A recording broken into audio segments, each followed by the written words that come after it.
What is up, everyone, and welcome back to another Lost Skies Skywatch update. We are on number 24 in the public development log, and there are a ton of new updates and info to cover in the realm of everything in world building to new Herald boss work, and even a strange unexplained island courtesy of Adam. So let's get straight into the newest content. Now, first off, we have from the team's 3D artist Ed some brand new character heads to allow for more personalization when it comes to actually building your character, where the devs have gone ahead and they've made 4 new male and female heads, while mentioning that you will be able to modify your character in the game and have a bunch of different types of face paints and hairstyles. And additionally, Ellen, in tandem, has been creating mock-ups for the character creation HUD formatting, where they mentioned that featuring certain body preset types linked to the in-game cultures that you will be able to customize not only your character, but even the ancestry of the character as well, giving you more options to orient the character to their own connection in the actual world itself, where we can see in some of these different pictures and examples of the different body types, coloration, complexion, tone, and even a placeholder for a background type using the ancestry name of the Gaul people, which some of you may have once heard before in these past updates. Next, we have more improvements from Ellen in the space of UI. This sprint has been working with the design for finalizing the design for user experience and flow on the server selection screen, where they provide a few options for different types that they have worked on, mentioning that they have been leaning toward the image-based button design layout as it makes the navigation more visually intuitive. And second to this, they mentioned the fact that this is where you will be able to customize your server rules and world to your own personal preferences, seeing options of personal privacy, max players allowed in said world, and setting password types, and direct searches for servers/port IP specifications for those things as well, which I must say that knowing in this capacity will eventually be able to allow for more than 6 players in a single server at some point calls into question what the planned upper limit of the server functionality may actually be. And in my mind, what capacity servers can be outsourced by individuals to possibly run larger servers with more people than a standard machine, if that even will be a possibility. But at the very least, I think I personally quite like the format direction they are going, where there are also icons for showing how strong the connection is to those servers. And adding on to this, I think it would be nice to have the option to select servers and identify how strong the ping changes will be, since these servers and the players hosting will have different geographical locations that consequently make those further away have a slightly more laggy experience. Of course, that will come at the player's own discrepancy when choosing the servers that they play, but I think what they have so far is a great start. Now, moving on from the UI front, we have some more news in the second region part of the game, where the devs mentioned that the focus of Region 2 is all about having autumnal tones and ancient ruins with lots of grappling opportunity, where recently they held an internal one-day game jam to create new Region 2 islands and to play around with the current version of the island creator. The jam, as they mentioned, was a fantastic opportunity to get some new perspectives from the team's newest members, getting to use the island creator for the first time. Where they also mentioned that Claudia has been hard at work creating new ruins based on the recent feedback, and that they would love for you guys in the Lost Skies Discord, which I'll have linked below, to give as much feedback as possible on features that you would love to see in the second region. Additionally, Tom has been experimenting with ray-traced global illumination for previewing islands in the creator, which helps to give the caves and overhangs more of an accurate look to how it will appear in the game, mentioning that DLSS upscaling was added, which, to quickly summarize, is a type of video rendering technique known as deep learning super sampling that boosts frame rates, which will help ensure smoother performance during the previews, where they mentioned that we can expect more gear and tools to be made available in the Island Creator toolbar very soon to those in the open development community. Which, to this end, the devs provide a fantastic video showing off many of the highlighted additions we just explained, as well as coverage on the newest object hole puzzles that some of you guys might remember from the previous Skywatch posts, which utilizes different shaped objects with rotating Atlas crystal inside of it, which points in the direction of where that object needs to be moved. But first off, here we get to see the great before and after video showing the added RTX effects, which demonstrates the very pretty shadows and stalagmite water drips in the cave, where I apologize there's no audio provided for these, but Nonetheless, all of the beautiful assets, as well as visuals for the player walking around in the game in different ruined structures, which really enhance the glowing blue assets, wall carvings as well, and also they give us a fantastic demonstration of the player using a rifle, as well as the Atlas lifter items we have seen before, which, in case you may not remember, is an item the player will be able to make and use within the game, which will impose gravitational effects onto different objects in the game on the islands, where we get an awesome demonstration of the player using a few Atlas lifters on a massively cut boulder, and then utilizing the grappling hook to pull that now levitating object out of the way like it's a small pebble in order to reach the entrance behind it, as well as another example on a round boulder to gain access to a floor entrance hiding below it. Now, I do just want to impose a question here, as this is something that I've been curious about, as to what extent the Atlas lifters may actually be used, as in the past, particularly in the World's Adrift island creator, island design objects generally could not be moved under any circumstances. However, these massive rocks and boulders are now becoming a physical object to move and control using these devices, which does make me question to what physical limits that those objects can be affected with these lifters, and if there is a theoretical upper size limit for how big the object can actually be.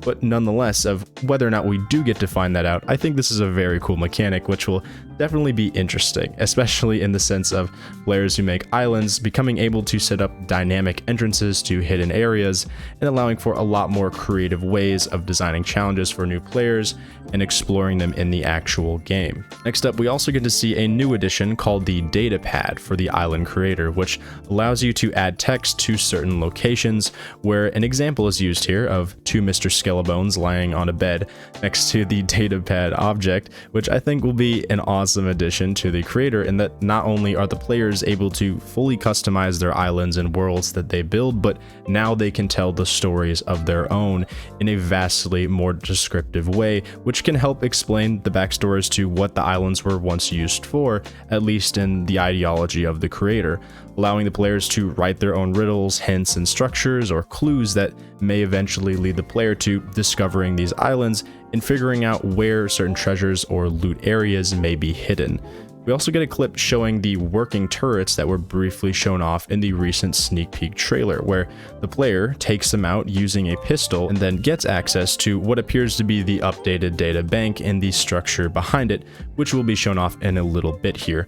The last thing we have here is the new object hole puzzle, where it starts off where the player will be activating a switch to spawn in the puzzle, in this case being a ball-shaped object, which again contains the Atlas crystal pointing in the direction like a compass to where it needs to be moved, which respectively, when taken to where it needs to go, will activate a mechanism to unlock a test door, as an example, where in the creator tool itself you can see the places lining connections to both the switching mechanisms and the door, demonstrating a base visual of how the puzzles can be made to work however you prefer, where they then switch the object type to a cube, which doesn't move towards where it needs to go nearly as easily, requiring the player to actually have to drag the cube using the grappling hook, or use the Atlas lifters to help levitate and pull the object to where it needs to go.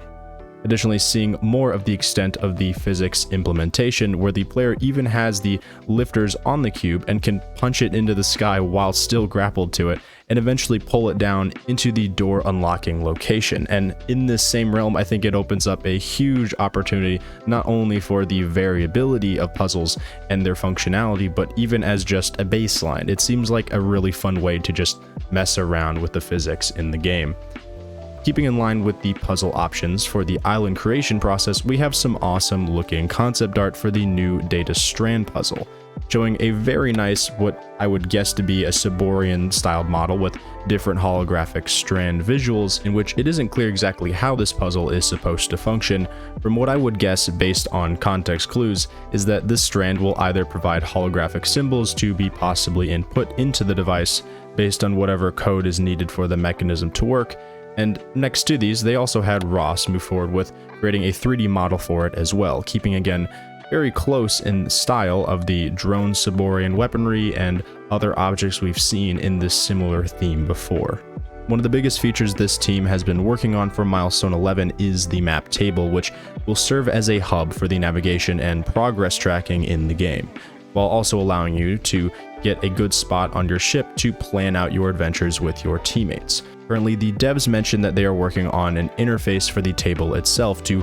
optimize the player experience and help discuss what data can be tracked, where they give us a beautiful rendition of what I imagine to be the planned look / animation look on the map in a holographic format, with the image on the left showing the simple structure so far of what formatting might look like inside the table. I also took notice of the blue drawn arrow with the text "saw an island" around here, which I imagine means that they want the players to be able to eventually use this table to leave notations or some form of marker on the map, in which if you actively explore the world and there's small areas in the distance that you saw while trying to explore other areas, you can leave notations to come back to that spot in a sense, as well as have the option to copy the map data, likely for other players with their own personal ships, in order to help them out, which I think will be a very convenient feature. Next up, we have more content on the Ark, specifically the concept art from John, where they show us some of the survival pods and Ark interior plans for the dynamic doors that signal their different states through different visuals for opening and closed objects, as well as the small internal structure sketch and even a colored rendition showing the Ark computer concept that we've seen before as well, which depicts what I would imagine is the door to another room within the Ark or to leave the Ark itself, where we can see the 3 different stages of blue colored tech glowing, indicating the powering up of the door in the different stages.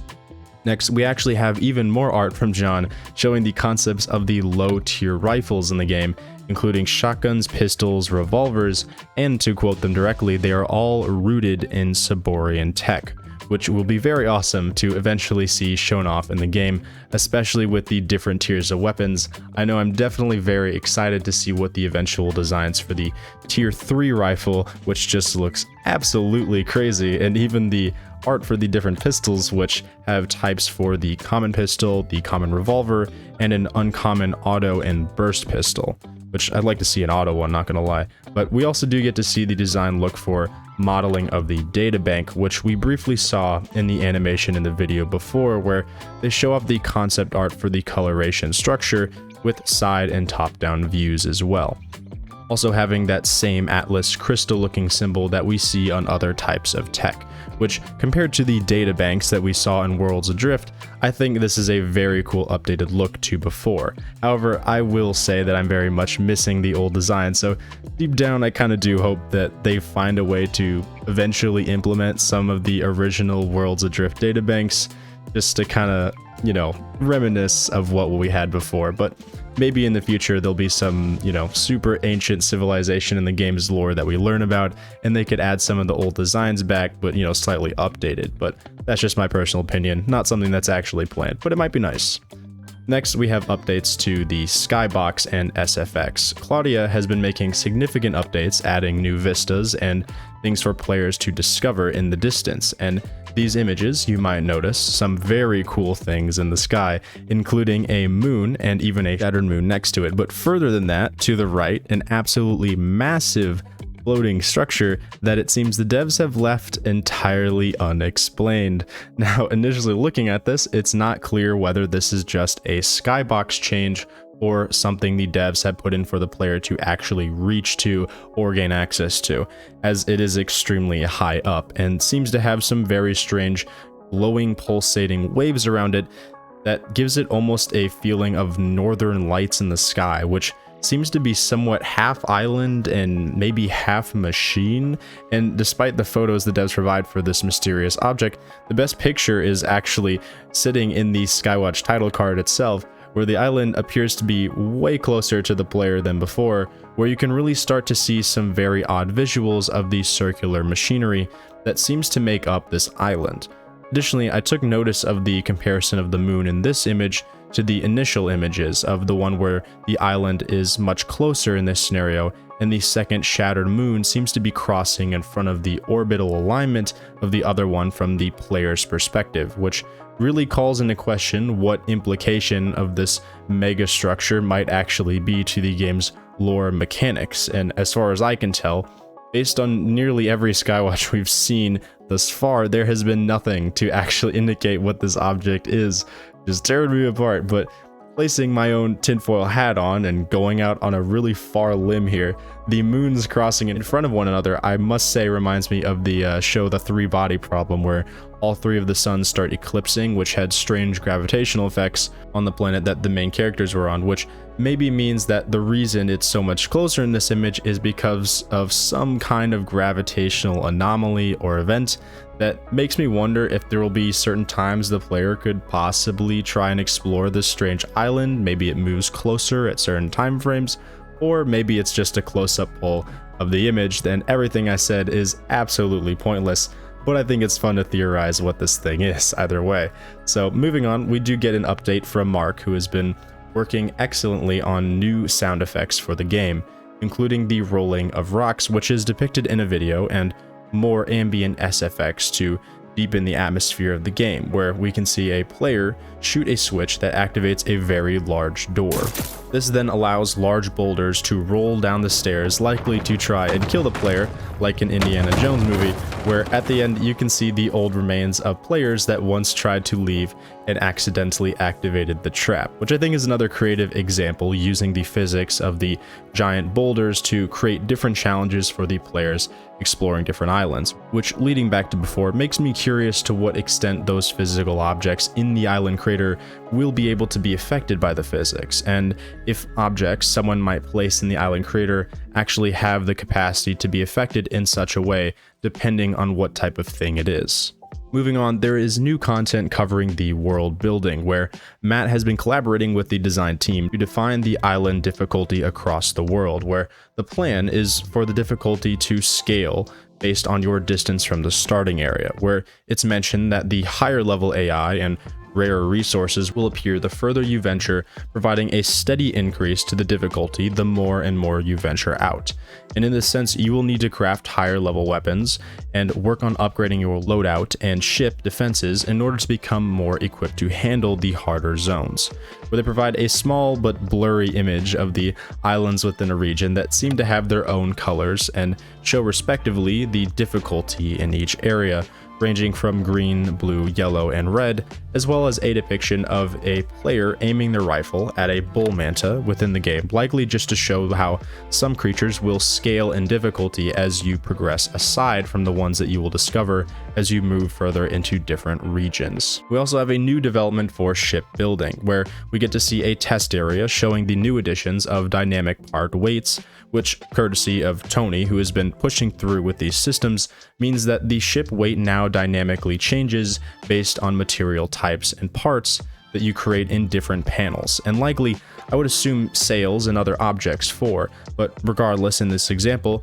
while blurry, we see the player selecting the engraved metal panel, using a metal material and placing it within the new modified frame types. Then in the ship core, seeing those respective weight changes due to the materials that we implanted inside the ship. Now, additionally, we get to see a picture showing how the scaffolding has been refined to exclude inner ship areas, making the navigation easier so that individual materials can now be assigned to ship panels for different customization options. Next to this, we also get a video showing off the panel and UI improvements that they made on more of a micro scale, where they added visual dead zones to make placement easier to see. Wall panels can now be centered on individual blocks and edges. Transparent panels now no longer cast shadows, which is for placement of things like glass panels, as well as a huge plethora of new fleshed out mechanics, including double-sided formatting, deletable crossbeams, and many other changes, which if you'd like to read more closely and see more closely, I will have the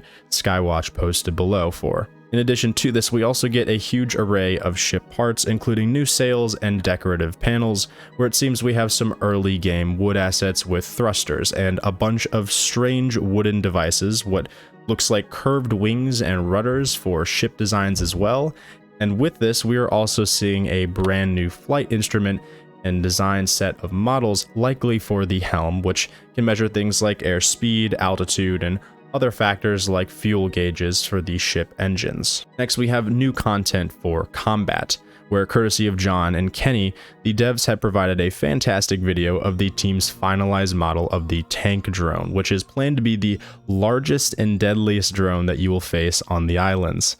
Tony has implemented a series of quality of life changes for the shipbuilding, which, accompanied by some strange music, shows off the beautiful drone in different stages, smoking out of the head and exhaust points, with the very strange and orange river-like designs implanted on the drone's model.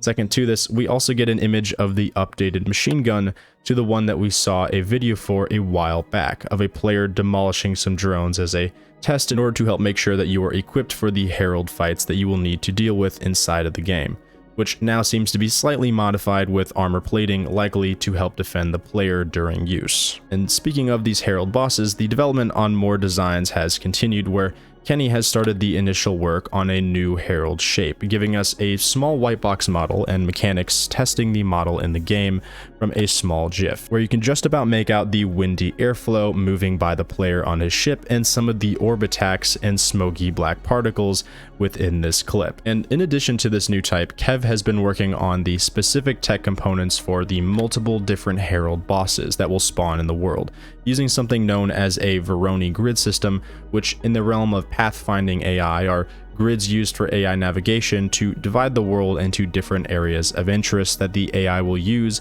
as their own respective territories. And in the same capacity, I would imagine this is what they mean by utilizing this system. Similarly, we also get to see some of the videos depicting a placeholder boss in an extremely dynamic up and down movement with what looks like attached gray boxes, which I can only guess are what will be used as the shape visual reference in development of what the attachment pieces Kev is working on should actually look like, both in the sense of size and coloration as well. And lastly, we have one more quick video from Ian and Andy, whom have been refining the VFX for the Herald orbs and experimenting on new silhouettes for the intimidating bosses, which depicts a stunning purple orb explosion which almost looks like some kind of crazy electrical dark magic. Now, unfortunately, there haven't been any Luke leaks this past month, but of course, if there are any small pictures or videos that the devs decide to randomly release between now and the coming months, I will be sure to post them so that you don't miss out on anything. Next to this, the devs left a nice message reminding us that there is still a ton of new stuff in the pipeline, which I can attest to, and that they want to thank everyone for the continued support for the development of this game, and especially all of the feedback they've been receiving through their Discord and socials, which, speaking of, if you'd like to be able to get considered for the open development community, I will have a link put in their Discord below where you can apply to be possibly selected and provide feedback to the devs on each of their internally released features. And aside from that, even if you aren't selected, you can help support them in answering public polls, community research within the Discord to help provide the devs with a better set of feedback on things that you would love to see in the game itself, as well as your own thoughts on new features that are released. Second to this, if you like what you've been seeing on the scope of updates on this channel revolving around Lost Skies, as well as different types of video essay type content that I do on this channel, do consider becoming a member, as even the smallest amount of support is what allows me the opportunity to do this stuff at all, as well as help share all the awesome things the devs from Lost Skies are actually doing, and help share other cool games, ideas, and stories on this channel. But again, there is no obligation, simply being here is more than enough. So regardless, I wish you all the absolute best, and like always, have a beautiful rest of your day, boys. Peace.